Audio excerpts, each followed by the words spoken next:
തെയ്യം നടത്തുന്നതിനോട് എനിക്ക് എതിർപ്പൊന്നുമില്ല. മുടങ്ങിക്കിടന്ന ഒരു സൽക്രമമല്ലേ, നടക്കട്ടെ. ചെലവിന്റെ കാര്യം ഓർത്തിട്ടാ ഇവന് പേടി. ഞാൻ പറഞ്ഞ അങ്ങനെ നോക്കരുതെന്ന് ഏട്ടന്റെ ഒരു ആശയാണ്. ഞാൻ ഇവനെ പറഞ്ഞ് മനസ്സിലാക്കി. നടത്തുമ്പോ പിന്നെ അതിന്റെ അന്തസ്സിൽ നടത്തണം. ഞാൻ ഒരാഴ്ച ലീവ് എടുത്ത് ഇവിടെ നിൽക്കുക.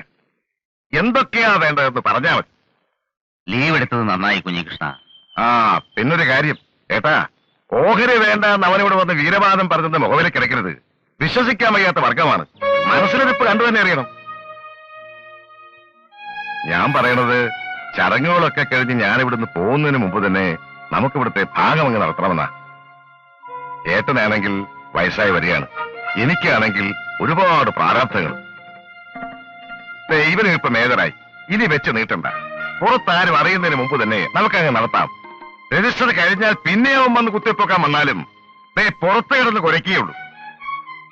തെയ്യം നടക്കട്ടെ ആദ്യം.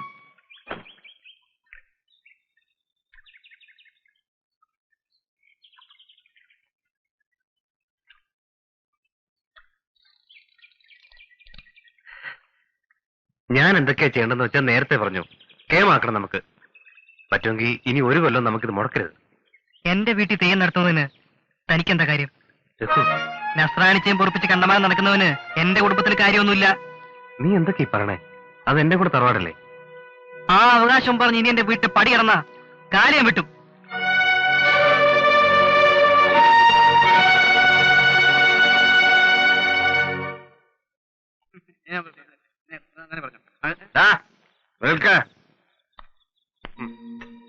നിന്റെ പടി കിടന്നാ നീ കാല് വിട്ടു അല്ല?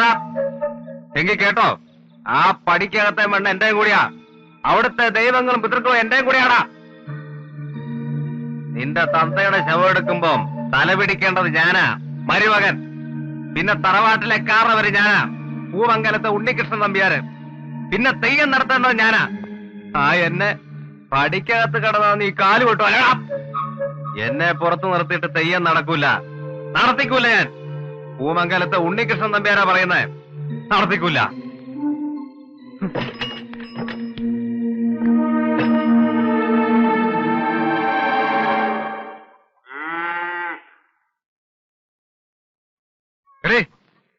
ഉണ്ണികൃഷ്ണൻ ഇവിടെ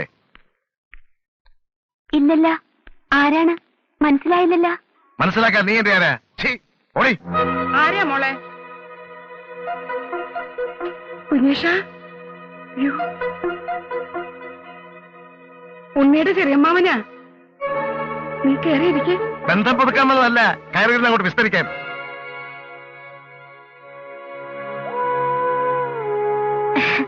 ഇച്ചിരി കാപ്പി എടുക്കട്ടാ? കൊണ്ടുപോയിരുന്ന് തത്തയ്ക്ക് കൊടുക്ക്. അവർക്കിടെ ഒരു കാപ്പി. നിങ്ങളുടെ തലതിരച്ച സന്തതി കുടിച്ചു ബോധമില്ലാണ്ട് വെല്ലുവിളിച്ചെന്ന് കേട്ടു. അത് ആരെ? ഇത്തിരി ഇല്ലാത്ത രഘുവിനെ. തെയ്യം നടത്തിക്കൂല അത്രേ. അതിനവന്റെ തന്തയുടെ വകയല്ലേ ഈ നാട്. കുഞ്ഞേഷ, നീ ബഹളം വെക്കാണ്ട് മര്യാദയ്ക്ക് സംസാരിക്ക്. ബഹളം വയ്ക്കുക മാത്രമല്ല, ഇടയാൻ നിന്നാൽ ഈ പുറയ്ക്ക് തീ കൊടുത്തു. പറഞ്ഞേക്കവനോട്, തെയ്യം നടക്കുന്ന സ്ഥലത്തെങ്ങാനും അവന്റെ തലവെട്ടം കണ്ടാൽ ശവം ഈ പുഴയിലാവൂല പുതണത്.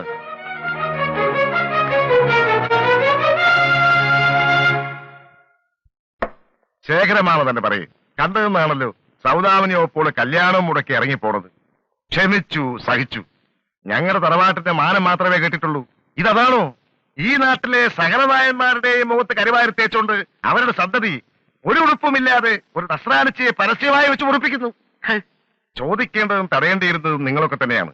ഞാൻ ഈ നാട്ടിലില്ലല്ലോ, നിങ്ങളത് ചെയ്തില്ല. അത് പിന്നെ അങ്ങനെയല്ലേ കുഞ്ഞകൃഷ്ണ? ഞാൻ അന്നേ പറഞ്ഞതാ, രാത്രിക്ക് രാത്രി നാട് കിടത്തണമെന്ന്. ആണായിട്ട് ഒരുത്തനെങ്കിലും കൂടെ നിൽക്കണ്ടേ? അത്രയ്ക്കൊന്നും അങ്ങനെ ചിന്തിച്ചില്ല. ചിന്തിക്കാണ്ടിരുന്നത് ഇന്ത്യ ഇപ്പൊ കാണുന്നേ. കളിച്ച് കളിച്ച് തെയ്യം മുടക്കിക്കുമെന്ന അവന്റെ ഭീഷണി. കൊലക്കുറ്റത്തിന് 4 കൊല്ലം ജയിലിൽ കിടന്നവനാ. അവന് എന്തിനും മടിക്കില്ല.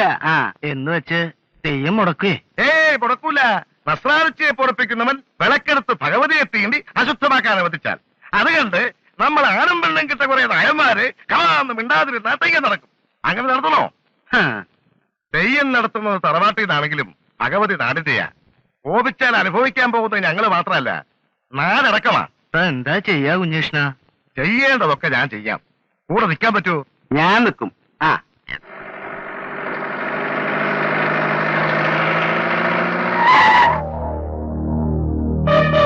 വഴിന്ന് പറഞ്ഞ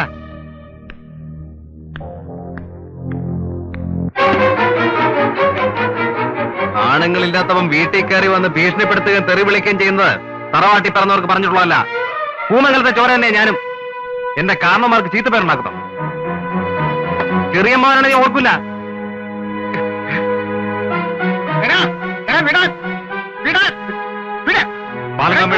എനിക്ക് ഇങ്ങനെ ചില പറയാനുണ്ട്. പറഞ്ഞാൽ മനസ്സിലാവില്ല. നീ വിട്.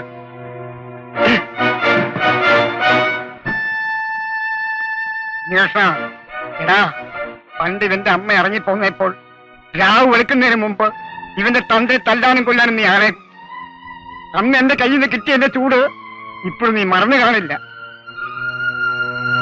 എനിക്കേ വയസ്സായുള്ളൂ. ഇവൻ ചെറുപ്പമാ.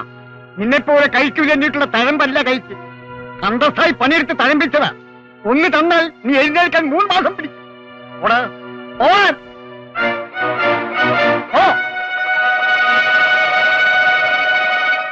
ചെറിയമ്മാവനെ വഴി തടഞ്ഞ് തല്ലാൻ ചെന്നു പറഞ്ഞാ അവിടെ ചന്ദ്രഹാസം. കേട്ടപ്പോഴേ തോന്നി അതാവില്ല കഥാന്ന്. ഏതായാലും ഇത്രയും വൈരാഗ്യം അവർ കാണിക്കുന്ന സ്ഥിതിക്ക് ഒന്ന് ഒഴിഞ്ഞു നിൽക്കല്ലേ നല്ലത്. വിളിക്കാത്തടത്ത് പോണില്ലെന്ന് വെച്ചാ പോരെ മോനെ. അമ്മ പറയണത് കേക്ക്. സ്വന്തക്കാരടുത്ത് വഴക്കിന് നിൽക്കണ്ടെന്ന്. നസ്രാണിച്ചെ പൊറപ്പിക്കുന്നത് ഞാനാ. എന്റെ മോനെ വിളക്കെടുക്കാൻ സമ്മതിക്കണ്ട. പക്ഷെ ഞാനെടുക്കും. അതെന്റെ അവകാശ. എന്റെ അമ്മ ആ തറവാട്ടിലെ സന്തതിയാ. എന്റെ അച്ഛൻ 1-ാം തരം നായരാ. എന്നെ തടയാൻ നിൽക്കണ്ട ആരും.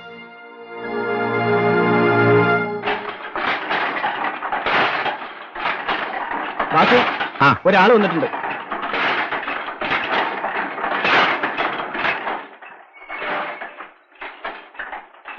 ആരാ?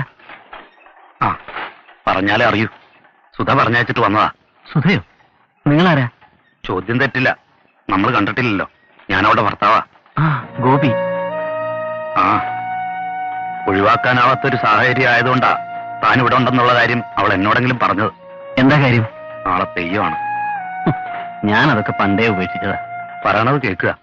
വിളക്കെടുക്കുമെന്ന് ഉണ്ണി, പടികടന്ന കാല് വെട്ടുന്ന രഘു, വാശിമൂത്ത് തന്റെ അച്ഛൻ, കലക്ക വെള്ളത്തിൽ മീൻ പിടിക്കാൻ തന്റെ ചെറിയച്ഛൻ. ആവുന്നതും പറഞ്ഞു നോക്കി. എല്ലാവർക്കും ഭ്രാന്താ. കൂടെ വന്ന തറവാട്ടുമുറ്റത്ത് ചോര വീഴാണ്ട് നോക്കാം.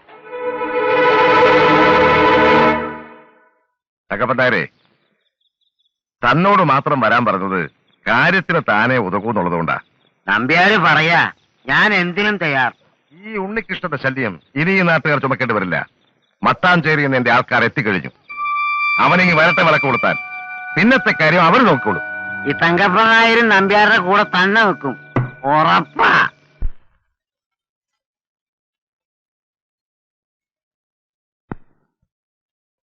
അച്ഛൻ ഭയപ്പെടണ്ട. കർമ്മങ്ങൾ മുടക്കാൻ വന്നതല്ല. ഇനി ഒരിക്കലും ഈ നാട്ടിലേക്ക് വരില്ലെന്ന് ഉറപ്പിച്ചത്. പക്ഷെ വരേണ്ടി വന്നു. നിങ്ങൾക്കാർക്കും വേണ്ടിയല്ല, ഉണ്ണിക്ക് വേണ്ടി. അവൻ കൊലപാതകയായി ജയിലിൽ കയറും. ഞാൻ കാരണം. എന്റെ പെങ്ങളെ ഗോപി അറിയണം. അവൻ വേണ്ടെന്ന് വെച്ചു. എന്റെ വാക്കെടുക്ക. ഇനി അവന്റെ മുഖത്ത് നോക്കാൻ എനിക്ക് അവകാശമില്ല. അല്ലെങ്കിൽ അവിടെ ചെന്ന് ഞാൻ അവനോട് കെഞ്ചിയനെ വിട്ടു നിൽക്കണമെന്ന്. നിങ്ങളൊക്കെ വെറുക്കേണ്ടത് ശപിക്കേണ്ടതും പാവത്തിനല്ല, എന്നെയാണ്. കഴിഞ്ഞ തെയ്യത്തിന് അച്ഛനാ എനിക്ക് പകരം അവനെ വിളിച്ച് വിളക്ക് കൊളുത്തിട്ടത്. അവനുള്ളപ്പോ ഇളയവനായ ഇവനെ കൊണ്ട് വിളക്ക് കൊളുത്തിക്കാൻ അവന്റെ മനസ്സ് സമ്മതിക്കില്ല. അച്ഛൻ അംഗീകരിച്ചാലും ഇല്ലെങ്കിലും അവൻ ഇവിടത്തെയാ. എന്റെ രഘുവിന്റെ ചോര തന്നെ അവന്റെ. പറയടാ, ഉണ്ണിയേട്ടന്റെ ചോര ഈ മുറ്റത്ത് വീഴ്ത്തിക്കൊണ്ട് നിനക്ക് വിളക്ക് കൊളുത്തണം? എന്നേക്കാൾ കൂടുതൽ നീ അവനെയാണ് ഏട്ടാന്ന് വിളിച്ചിട്ടുള്ളത്, സ്നേഹിച്ചിട്ടുള്ളത്. പറയും, വിളക്ക് കൊളുത്തണം. പിൻവാങ്ങാൻ അവൻ കൂട്ടാക്കിയില്ലെങ്കിൽ കൂട്ടാക്കില്ല. അവന്റെ പ്രകൃതം അതാണ്. ഉണ്ണിയുടെ കൈകൊണ്ട് ഇവന്റെ ചോര വീണ തെയ്യങ്ങൾക്ക് തൃപ്തിയാവുമല്ല. വാസു, മക്കളും മരുമക്കളും തമ്മിൽ തല തല്ലി ചോര വീഴ്ത്തുമ്പോഴും ദുരഭിമാനം തന്നെയാണ് അച്ഛനും ചെറിയച്ഛനും വലുതെങ്കിൽ വേണ്ട, ആരും ഒന്നും വിട്ടുകൊടുക്കണ്ട. ഞാൻ ഉപേക്ഷിക്കാം. എന്റെ വിശ്വാസങ്ങളൊക്കെ പണ്ടേ തോറ്റതാ. നിങ്ങളുടെ വിശ്വാസങ്ങൾ തന്നെ ജയിക്കട്ടെ. കുളിച്ച് പട്ടൊടുത്ത് ഞാൻ കൊളുത്താൻ തറയിൽ വിളക്ക്.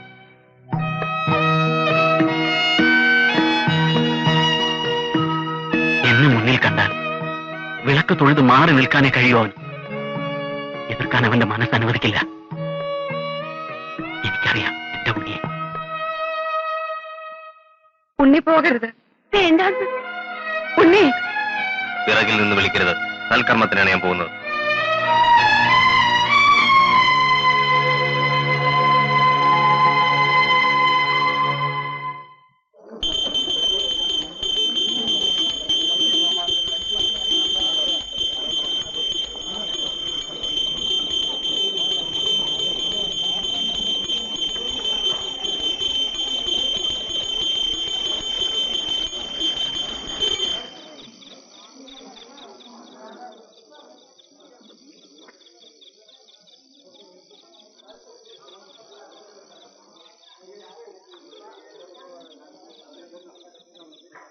വിളക്ക് കൊളുത്തണ ആരാന്ന് വെച്ചാ പെട്ടെന്ന് ഇങ്ങോട്ട് വരിക.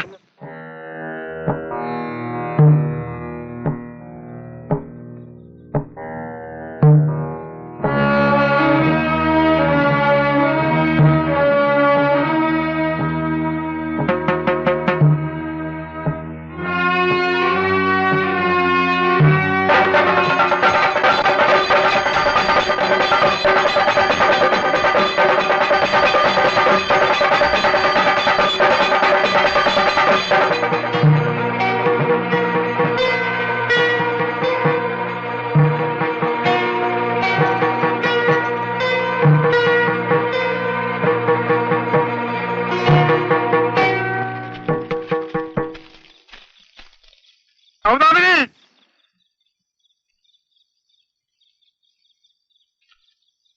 ഉണ്ണി എവിടെ? പോയോ? പോയി. അവനെ തടയണം.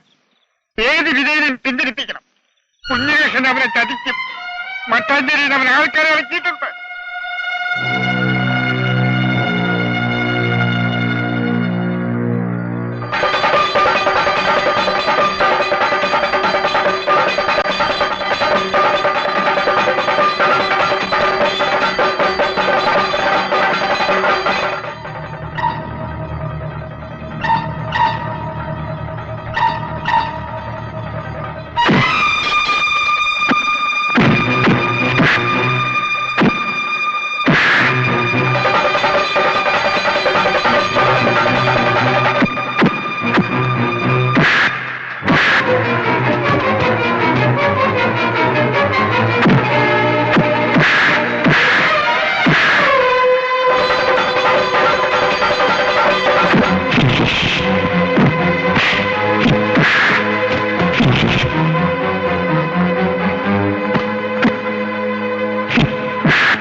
സുപ്പ